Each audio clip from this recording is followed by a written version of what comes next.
बच्चे लोग, चलो आज कहानी नंबर कितना है, कौन बोलेगा? कल कहाँ तक आई थी? ओरे सर, कल तो कहानी नंबर 40। आपने बताया था 40 दिन हो गए हमसे कांटेक्ट में है। रोज एक कहानी बोलते हो आप। 40 कहानियां हो गई थी कल। चलो आज फिर कहानी का नंबर कितना है?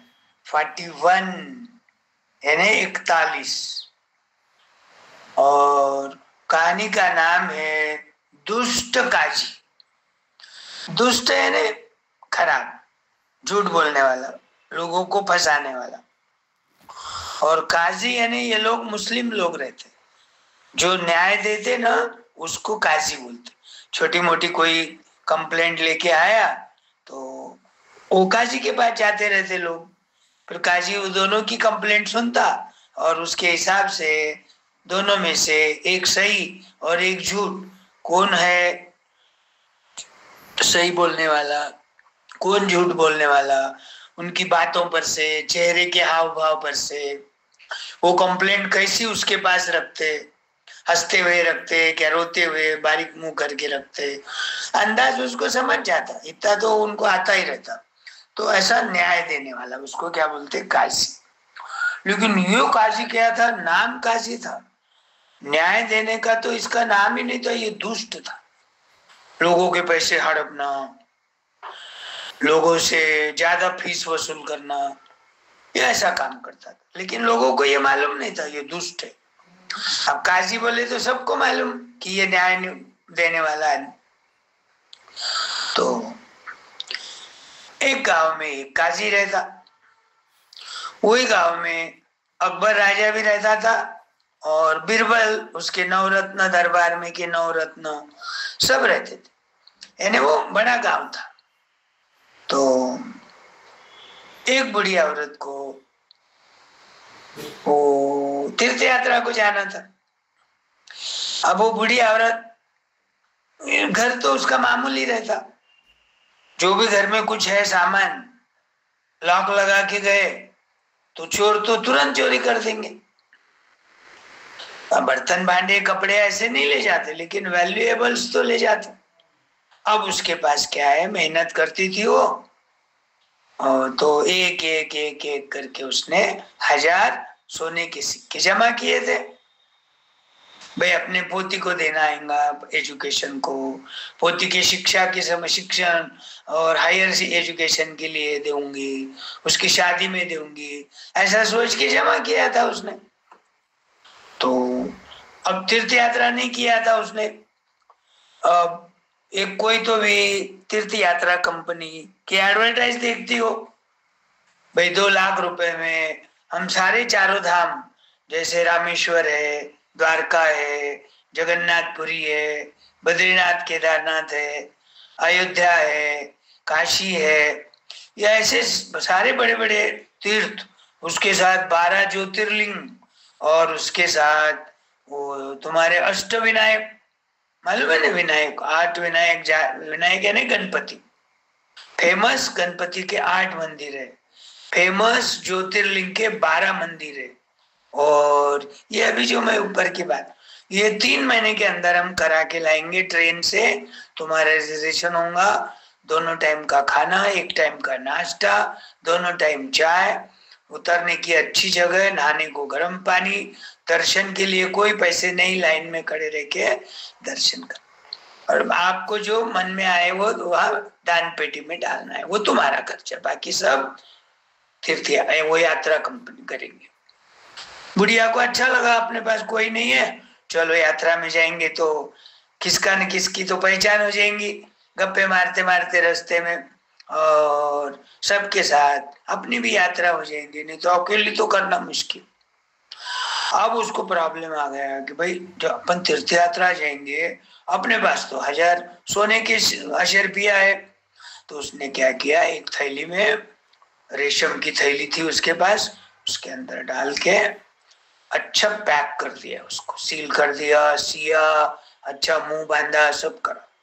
अब काजी थोड़ा वो गांव में फेमस था, ईमानदार भी था, बहुत सारे लोग उसके पास कोई चीज रखते थे और आने के बाद ले लेते थे, तो उसको मालूम था।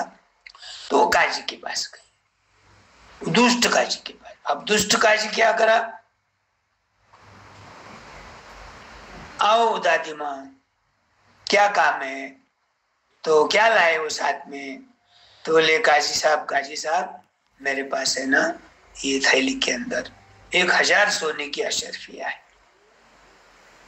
अब मुझे अचानक तीर्थ यात्रा जाने का काम पड़ रहा, घर में कोई नहीं है, घर मेरा टूटा फूटा है, मैं गाँव गई तो चोरी हो जाएंगी, जिंदगी भर की कमाई खत्म हो जाएंगी, और साथ में तो नहीं ले जा सकती, साथ में भी तो चोरी का डर रहता ना, और बोझा कौन लेगा, मेरे बुढ़िया से थोड़ी होगा बोझा। तो मैं ये आपके पास ये अमानत रखने के लिए आई हूं, आप मुझे कागज पे लिख देना भाई ये तारीख को ये दादी माँ से मुझे 1000 रुपए की अशरफिया की थैली मिल गई, और 3 महीने के बाद जब दादी माँ लौट के आएंगी तो मैं उसको उसकी थैली सौंप दूंगा। अब ये लिख के देने के बाद किसी को भरोसा, सबको भरोसा आ जाता। अब इसके मन में थोड़ा पाप आया, किसके, दुष्ट काजी की। बढ़िया तो है, झूठ बोले तो क्या, तो अपने को कोर्ट में खींचेंगी, पैसे कैसे वसूल करेंगी, ये उसके मन में पाप। तो वो बोलता सील किया है ना थैली को बराबर दादी माँ, थैली का मुंह बांधा है बराबर, उसको बराबर धागे से सिया है उसका मुंह।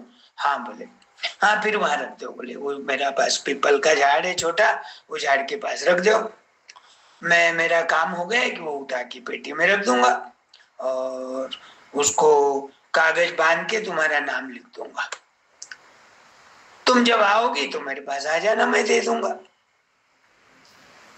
तो रख दिया उसने। अब दूसरे दिन ही जाना था उसको तीर्थ यात्रा को, चली गई। कब आओगी पूछा, वो बोले मेरे को कम से कम 3 महीने लगेंगे, वो सारी मेरी लंबी यात्रा है, और यात्रा होने के बाद बेटी के पास जाऊंगी, वहां 2-4 दिन रहूंगी, पोतियों से खेलूंगी, खाऊंगी पीऊंगी रहूंगी, सारे सुख दुख की बातें करूंगी, तीर्थ यात्रा का अनुभव बताऊंगी, और फिर जब मैं गाँव लौटूंगी तो थकान आ गई तो 2 दिन आराम करके फिर आपके पास आ जाऊंगी, दे देना मुझे। ठीक है बोले, अब चले जाती हूँ। अब इसके मन में पाप आता। अब 3 महीने, 1 महीना तो कुछ नहीं करता, वैसा ही रखता, गिनता, अरे अभी 2 महीने है बुढ़िया को आने को। तो क्या करता, नीचे से सिलाई निकाल के सारी अशरफिया सोने की ले लेता खुद, और उसमें लोहे के, पहले जमाने में लोहे के भी थे, उसके बाद चांदी के रुपए थे, फिर तांबे के भी थे, अभी तो सादे, कोई यानी ये नहीं, उसको कोई वो मेटल को कोई ज्यादा वैल्यू नहीं है, लेकिन पैसा होने से उसको वैल्यू है। तो उसने क्या किया, वैसे की वैसी वही आकार की लोहे की अशरफिया उसके थैली में 100,000 के 1000 डाल दिया। और वो गांव में एक रफू करने वाला था, रफू करने वाला मालूम है, कपड़े सिए तो फट गए तो सीने वाला, वो सादी सिलाई हो गई। रफू करना यानी उसी में के धागे निकालना, और जहां फट गई है वहां सीना, तो किसी को मालूम ही नहीं पड़ता इसको रफू किया है बोल के, या उसको दूसरा कपड़ा लगाया है बोल के। तो एक बड़ा कारीगर अच्छा था वही गांव, उसके काम की तारीफ तो कहाँ दूर दूर तक फैल गई थी। तो वो उसके बाद जाता, अब उसके पास जाने के बाद कौन, ये काजी, वो कारीगर के पास, उसको रफू करने वाला था इसलिए रफूगार भी बोलते, रफूगार। तो रफूगर के पास जाता, बोले इसके अंदर कुछ सामान है मेरा, आप क्या कीजिए, वो ये थैली को जैसे कि वैसी रफू करके देना है, सीना है उसको नीचे से, उसका बॉटम फट गया है, उसको वैसे के वैसे इसमें से धागे निकाल के एज इट इज मेरे को रफू करके दो, आपको मैं 500 रुपए दे दूंगा। वो रफूगर बोलता चलो अच्छा हो गया, 200 रुपए बोलने वाला था, वो काजी ने खुद ही 500 रुपए बोला। उसने तुरंत उसी दिन उसको रफू करके दे दिया। रफू करके देखा तो क्या, इतना बढ़िया रफू किया, किसी को पता ही नहीं लगता। तो सोने की अशरफिया निकाल के उसमें लोहे की अशरफिया भर दी, थैली वैसी की वैसी। मुंह है उसका सील सिलाई, मुंह बंधा हुआ, उसको हाथ ही नहीं लगाया, किसी को भरोसा ही नहीं आता। फिर यानी हर एक को भरोसा आता कि काजी ने कुछ नहीं किया और थैली एज इट इज वापस कर दिया। अब 3 महीने होने के बाद वो बुढ़िया आ जाती गाँव से, बेटी के पास रह के भी आ जाती। आने के बाद 2-3 दिन आराम करती, उसको याद आती, चलो बोले काजी को मिलके आएंगे, आते आते अपनी थैली भी लाएंगे। उसको थोड़ा बहुत जो उसके बच्चे को खिलौने विलौने 1-2 लेके आई थी छोटे मोटे। अब वो काशी को आती, नमस्ते करती, मेरी तीर्थ यात्रा हो गई, अच्छी हो गई, और तुमने मेरी थैली संभाला, बहुत बड़ा मेरे पे उपकार किया, मैं तुम्हारे बच्चों को ये 2-3 खिलौने लेके आई, थोड़ी मिठाई लेके आई, और अब मेरी थैली वापस कर दीजिए काजी साहब। काजी साहब को याद आ जाते, अरे हाँ तुम जाने के बाद है ना, तुम्हारी थैली मैंने एक पेटी में रख के, तुम्हारी वो थैली को तुम्हारा नाम लिख के पेटी को लॉक लगा के रख दिया। नौकर को बुलाता, अरे वो पेटी की चाबी कहाँ है देखो। नौकर ढूंढ के बोलता, ये रही चाबी, जाओ बोला वो पेटी खोल के ये बूढ़ी अम्मा की वो रेशम की थैली लेके आओ। थैली देख लो बोले बूढ़ी अम्मा, तुम्हारी अशरफिया वैसी की वैसी है, इसमें मैंने इसको हाथ भी नहीं लगाया।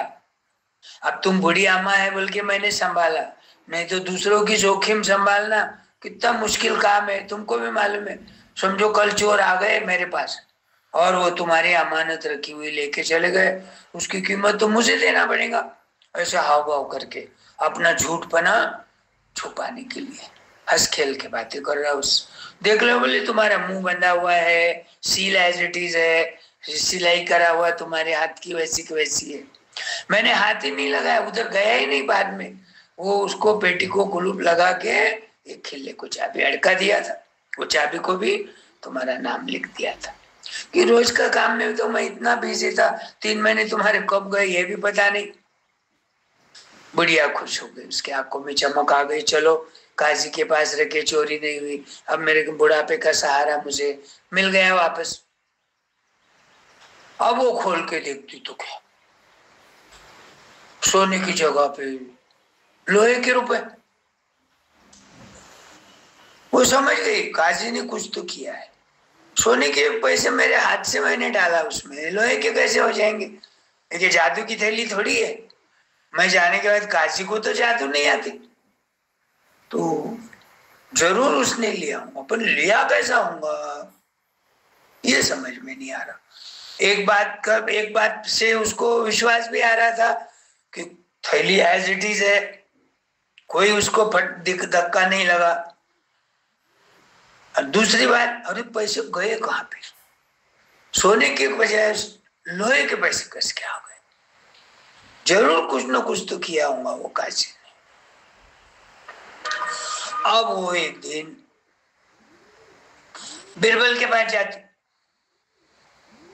वही गांव में बीरबल था, अकबर का राजा का राजमहल राज दरबार, बीरबल के घर तो कोई भी जा सकता था। अब बीरबल को बुढ़ी अम्मा आने के बाद, आइए बुढ़ी अम्मा बैठिए, पानी पीजिए, क्या कंप्लेंट है आपकी, क्या तकरार है, क्या बात है, क्यों आई हो, कैसा आना हुआ, सारी बातें।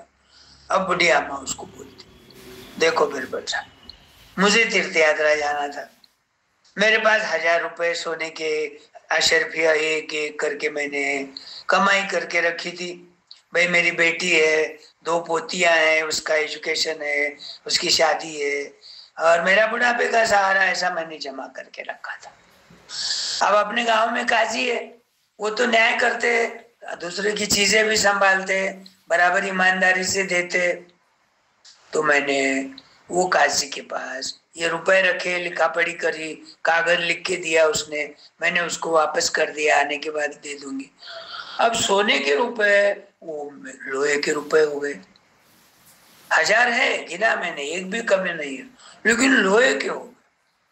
तो मेरा न्याय कर दीजिए, रोने लग गए। बिरबल बोलता ऐसा करो, कल जब राज दरबार भरेगा 10 बजे, अकबर राजा के दरबार में आ जाना, तुम्हारी कंप्लेंट बता देना, फिर राजा मुझे बोलेगा या मैं राजा से बातचीत करके तुम्हारे पैसे मिलाने की हम कोशिश करेंगे। ठीक है बोले, बढ़िया। लकड़ी टेकते टेकते अपने घर आई, रात भर नींद नहीं आई, क्या होगा कैसा होगा, पैसे मिलेंगे क्या नहीं, फिक्र में उसको नींद नहीं आई।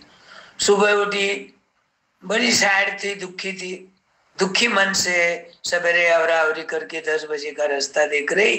10 बज गए कि पैदल निकली, थोड़ा होगा 1 आधा किलोमीटर पे उसका दरबार, राजा का, अकबर का दरबार शुरू हो गया था। 9 रत्न यानी 8 बाकी के रत्न और ये बिरबल न हुआ, और अकबर राजा सारे सभा में चर्चा कर रहे थे। जब तक बूढ़ी अम्मा वो दरबार पे दरवाजे पे आई, सिपाही ने बोला क्या काम है, कहाँ जाना है, किसको मिलना है? बोले मुझे राजा साहब को। क्या काम है? बोले ऐसा ऐसा। ठीक है बोले जाओ। अब वो बूढ़ी अम्मा को देखने के बाद राजा बोलता बूढ़ी अम्मा कैसे आना हुआ? तो वो अकबर राजा को नमस्कार करके बोलती राजा साहब ऐसी ऐसी बात है, और मैंने सोने के रुपए रखे थे, वो काजी ने तब थैली लौटाई, जब मैं घर आई देखी तो 1000 के 1000 बराबर है, लेकिन सोने की बजाय लोहे के निकले। तो मुझे न्याय चाहिए, मुझे मेरे पैसे चाहिए, और वो काजी को सजा मिलनी चाहिए। काजी लोग तो न्याय करते रहते, और न्याय करने वाला आदमी खुद ही झूठा रहा, खुद ही लोगों को फंसाने वाला रहा, लफंगा रहा, तो कौन विश्वास करेगा? इसलिए उसको सजा देना। ठीक है बोले, तुम 8 दिन के बाद आ जाना, आज 1 तारीख है, तुम 11 तारीख को आ जाना। 8-10 दिन में हम कोशिश करते, क्या हुआ कैसा हुआ, सोने के अशरफिया लोहे में कैसी तब्दील हो गई, ये सारी बातें हम करके तुमको 11 तारीख को बुलाएंगे, नहीं तुम खुद ही आ जा। ठीक है। अब 10 दिन इसके इतने मुश्किल से गए, 11वें दिन कब आता, 11वां दिन कब आता, 11 तारीख कब आती, क्या होगा न्याय, मुझे पैसे मिलेंगे क्या, काजी को सजा होंगी क्या, यही सोचते रहती थी दिन भर। अब मीनवाइल क्या हो गया, बिरबल की और अकबर की बातें हो गई आपस में, क्योंकि बिरबल तो झट न्याय देने वाला था, लेकिन यहाँ टाइम लिया, 2-3 आदमी को मिलना था ना, तो 8 दिन का टाइम लिए थे। सारा दरबार खत्म होने के बाद बिरबल और अकबर गप्पे मारते बैठते थे, बाकी के 8 रत्न अपने घर को चले जाते थे। बिरबल बोलता कैसे पता लगाएंगे बिरबल जी, राजा को तो कुछ नहीं आता था, राजा का पूरा काम बिरबल ही संभालता था। तो एक आइडिया आई है, बोले मुझे आप क्या करो, आप जो सोने की चादर पे सोते हो रोज, तुम्हारा जो बेड है, रोज के रोज जो तुम चादर बदलते हो, वो चादर का एक कोना थोड़ा फाड़ दो। अकबर बोलता क्या बात करते, सोने की चादर को मैं फाड़ दूं? आप फाड़ तो दीजिए, मैं बोलूं वैसा कीजिए, आप उबड़िया को न्याय देना है ना, और बाकी वैसी को वैसी बिछाओ।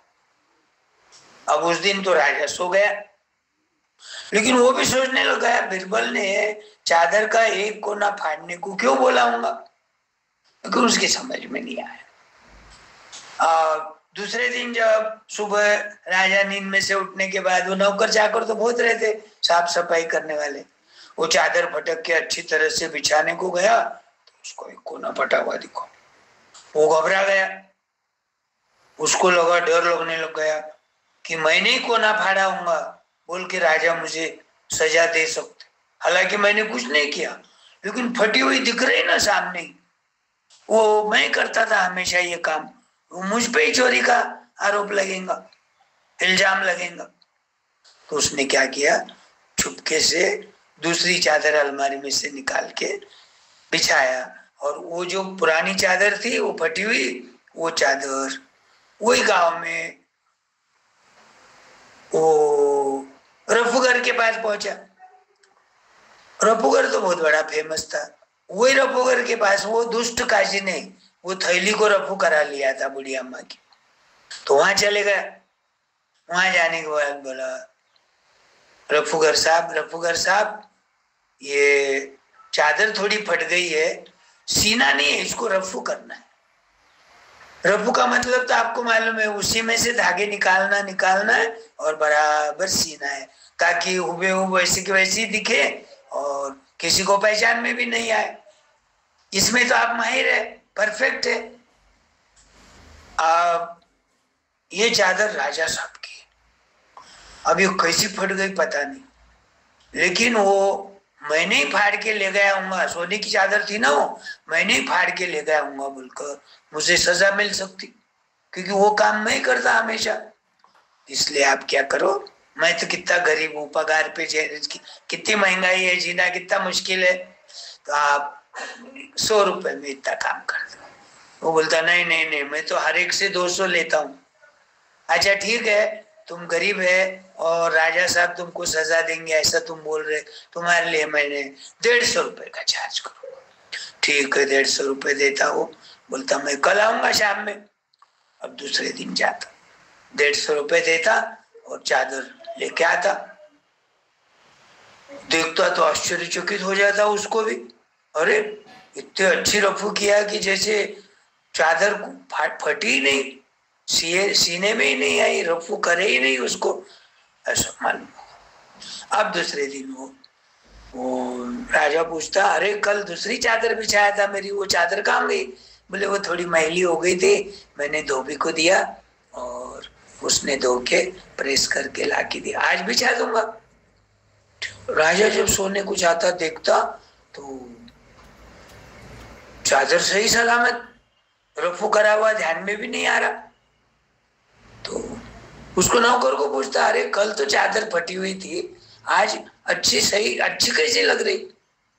तो फिर वो सही बोलता कि उसका एक कोना है ना फट गया था। कैसा फटा मुझे मालूम नहीं, ये सोने की चादर है, फटा हुआ टुकड़ा तू ले गया होगा समझ के मुझे सजा देंगे बोल के मैंने क्या किया, वो रफूगर के पास मेरे जेब में से 150 रुपए दे के उसको रफू करा लिया और आज बिछा दिया मैंने। अच्छा, अब दूसरे दिन दरबार में आने के बाद बिरबल की और अकबर की बातें होती।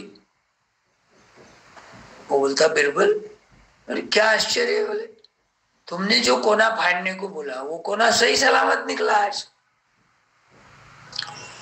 बताओ। बोले कहाँ है बताओ। चलो बोले, गया बेडरूम में देखा, अरे इतना अच्छा कारीगर कौन होगा, इसको रफू करके दिया है। ठीक है, वो नौकर को बुलाते पूछते, तुम कौन से रफूगर के पास दिए थे? तो बोले वो अपने गांव में एक फेमस है ना रफूगर, उसको दिया था, उसको जाके बुला के लाओ। उसको बुला के वो डरने लग गया, क्या गलती हो गई अपनी, राजा ने अपने को बुलाया दरबार में, डरते डरते आए, नमस्ते करा। बोले ये चादर को रफू कौन करा? बोले मैं करा। इसने कितने पैसे दिया? 150 रुपए दिए। हाँ, महाराजा को भरोसा आ गया कि इसने बराबर सही बोला नौकर। बोले कारीगरी तो बहुत अच्छी है तुम्हारी, तारीफ करने जैसी है, बिल्कुल समझता ही नहीं तुमने इसको रफू किया। अच्छा दूसरी बात, ये 8-10 दिन में या 15 दिन में और किसका किसका काम किया तुमने? 2-3 लोगों का नाम लेता और चौथा नाम लेता वो एक जो काजी है ना अपने गांव में जो छोटी मोटी बातों का न्याय देते, वो काजी का नाम बताया। वो आया था, बोले एक थैली लेके, थैली में कुछ तो सामान था, वो सामान तो मुझे नहीं मालूम, मैं देखा नहीं, तुरंत रफू करने को लग गया और मैं 200 रुपए चार्ज करता हूं, लेकिन उसने मुझे 500 रुपए दिया और तुरंत ये इसको रफू कर दो। वहीं खड़े रहा, बैठ गया कुर्सी पे, तो मुझे करना पड़ा। एक खुशी ये भी थी कि 200 के बजाय मुझे 500 मिले, और दूसरी उसने वहीं बैठ गया था, वो थोड़ी देर में कर देना पूरा था। तो चले गया लेके। अच्छा ये बात है, ठीक है, बोले ये लो तुम्हारा 500 रुपये इनाम, सही सही बोला तुमने बोलकर, जो भी घटना हो गई सही बताया बोल के 500 रुपये उसका। खुश हो गया, हंसते खेलते चले गया घर को। अब वो नौकर को बोलता, वो जो काजी है ना उसको बुला के लाओ। और काजी को डर गया, काजी मुझे क्यों बुला रहे राजा। और वो जब काजी आया, जब दरबार में कौन कौन था, अकबर राजा, बीरबल, वो उसका नौकर, बाकी के 8 रत्न, वो 9 रत्नों में से, और वो बुढ़िया और वो रफूगर। इतने सारे लोगों को देखकर वो भौचक्का हो गया। एक तो बुढ़िया को देखते ही लगा अरे इसने मेरी कंप्लेंट की। दूसरा वो रफूगर, अरे रफूगर कैसा आया यहाँ पर, कौन बोलाऊंगा इसकी थैली को रफू ये इसने किया बोल के। तो अकबर पूछता उसको, ये बुढ़िया को जानते हो? बोले हाँ। इसने कुछ तुम्हारे पास सामान रखा था? बोले हाँ। क्या रखा था? मैं तो देखा नहीं बोले, लेकिन ये दादी माँ ने बोला था कि भाई इसमें सोने की 1000 अशरफिया है, पूरा सिल पैक है, डोरी बंधी हुई है, सिलाई करी हुई है, रेशम की थैली थी। मैंने बोला रख दिया, रख दो। कब आओगी? तो वो बोली 3 महीने के बाद आऊंगी। आने के बाद मेरे पास आई, मैंने सही सलामत उसको लौटा दी। वो खुश होके अपने घर को चली गई। तो बोले ये आदमी को जानते हो? हाँ। बोले ये तो रफूगर है ना, बोले अपने गांव में कोई भी चीज की रफू इतनी अच्छी करता है कि किसी को पहचानना ही नहीं आता। फिर वो रफूगर को बोलते, ये काजी तुम्हारे पास आया था? अब वो डरते डरते हाँ बोल देता, काजी को कौन डरेगा, राजा को तो डरना पड़ता। इसने क्या लाया था तुम्हारे पास? बोले एक थैली थी, उसमें कुछ सामान था, मैं तो देखा नहीं, देखना भी नहीं उसने बोला, और आधे घंटे में रफू करके दे देना। मैं 200 चार्ज करता, इसने 500 रुपए दिया मुझे, तुरंत कर दिया मैं खुशी खुशी। हाँ तुमने ही ये रुपए बदले ना, थैली का मुंह ऐसा ही रखा, बीरबल बताता, और तुमने नीचे से काटी हुई थैली का मुंह का बॉटम जो है वो रफू करके उसके अंदर तुमने लोहे के रुपए भर दिए। सही बोलो, खड़े रहो। तुमने लोग कहा गुनाह कबूल है, फटकारे मारेंगे नहीं तो 100 और जेल की सजा। अब उसने कबूल किया, हाँ मैंने किया, गलती हो गई, रोने लग गया, गिड़गिड़ाने लग गया, राजा के पांव पड़ने लग गया, आइंदा से मैं नहीं करूंगा।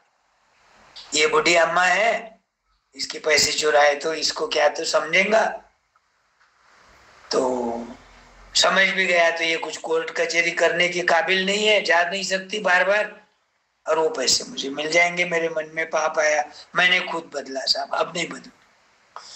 चोरी तो चोरी है, तुमने कबूल भी किया तो इसको तो न्याय देना पड़ेगा हमको, बुढ़ी अम्मा को। तो बुढ़ी अम्मा को थैले वो 1000 रुपया ला के दो। गया 2 नौकर, काजी घर को गया, उसने जहाँ छुपा के रखा था वो सारे 10 रुपया लेके आया, आना बोले वापस। ओके दो, बुढ़िया माँ के पाँव पड़ो, माफी मांगो।